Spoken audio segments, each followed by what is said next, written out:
वसुंधरा को सीएम पद से हटाने का बीजेपी ने पहले ही बना लिया था प्लान। दो हारे हुए नेताओं को दी गई थी नाराज नेताओं को मनाने की कमान। चुनाव के पहले से ही मिलने लगे थे संकेत, राज्य को नहीं मिलेगी कमान। राजस्थान में भजनलाल सरकार का मंत्रिमंडल विस्तार भी हो गया और जिस तरह से राज्य को इस बार हाईकमान ने भावी होने का मौका अब तक नहीं दिया है, वैसा ही मंत्रिमंडल विस्तार में दिखाई दिया। वैसे ये सवाल भी उठ रहे हैं कि राज्य को सीएम पद नहीं सौंपने की रणनीति कब तैयार की गई थी।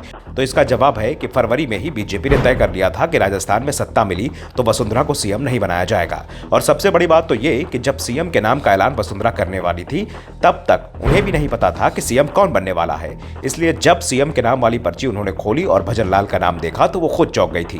दरअसल कहा जा रहा है कि 10 फरवरी को जब अशोक गहलोत ने लोक लुभावन बजट पेश किया, उसके बाद आरएसएस की ओर से एक सर्वे सभी विधानसभा सीटों पर कराया गया, जिसमें बीजेपी और कांग्रेस के बीच कांटे की टक्कर के संकेत मिले। साथ ही जनता की ओर से गहलोत के विकल्प के रूप में राज्य को पूरी तरह से समर्थन नहीं दिया। इसके बाद संघ ने भी बीजेपी हाईकमान को संकेत दे दिए कि अब बदलाव का समय आ गया है। संघ ने अपनी सिफारिश कर कहा था कि राज्य को सीएम उम्मीदवार घोषित किया गया तो मुकाबला बहुत मुश्किल हो जाएगा। इसके बाद दूसरा सर्वे सीटों को लेकर हुआ, जिसमें उम्मीदवारों के चयन किया जाना था और हाईकमान को कई नेताओं की स्थिति कमजोर दिखाई दी, जिसमें नेता विपक्ष राजेंद्र राठौर और उप नेता विपक्ष सतीश पुनिया की सीट भी शामिल थी। राठौर ने तो सीट भी बदली, लेकिन दोनों ही नेता चुनाव हार गए। इस बीच वसुंधरा राजे सिंधिया की बात मानते हुए पार्टी ने सतीश पुनिया को पार्टी अध्यक्ष पद से हटा दिया, लेकिन उनके समर्थक की जगह सीपी जोशी को प्रदेश अध्यक्ष बना दिया। 23 मार्च को सीपी जोशी अध्यक्ष बने और इसके साथ ये साफ हो गया कि चुनाव में राज्य सीएम फेस नहीं होंगी। राज्य को भी संकेत मिलने लगे थे और इसके बाद उनके दिल्ली दौरे बढ़ गए। वो लगातार हाईकमान से सवाल करती रही कि चुनाव में उनकी भूमिका क्या होगी, लेकिन उन्हें कोई सीधा जवाब नहीं मिला।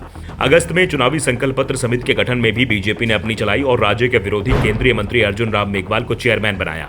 वसुंधरा को प्रबंधन और संकल्प पत्र समिति में भी जगह नहीं दी गई। इसके बाद जब बीजेपी ने दशकों पुरानी परंपरा यानी चुनाव से पहले यात्रा निकालने की तैयारी की, तो एक ही जगह 4 यात्राएं निकाली और किसी की भी कमान राज्य को नहीं दी। वसुंधरा को सबसे बड़ा संकेत टिकट वितरण में मिला। टिकट वितरण को लेकर होने वाली सभी बैठकों में वसुंधरा शामिल तो हुई, उनकी बात सुनी भी गई, लेकिन चलने नहीं दी गई। हाईकमान ने अपने सर्वे के हिसाब से टिकटों का वितरण किया। राज्य के कट्टर समर्थक रहे यूनुस खान, अशोक परनामी, राजपाल शेखावत के टिकट काट दिए गए।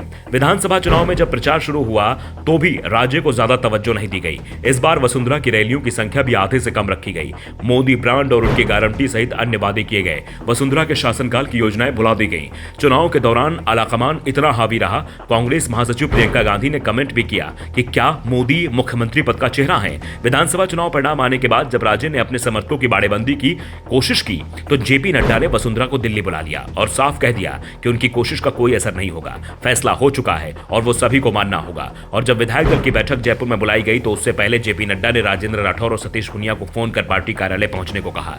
ये दोनों ही नेता चुनाव हार चुके थे, लेकिन उन्हें यह जिम्मेदारी दी गई थी कि अगर कोई विधायक नाराज होता है तो उसे कैसे संभालना है, इसकी तैयारी रखी जाए। Bureau report, the Dhakad news.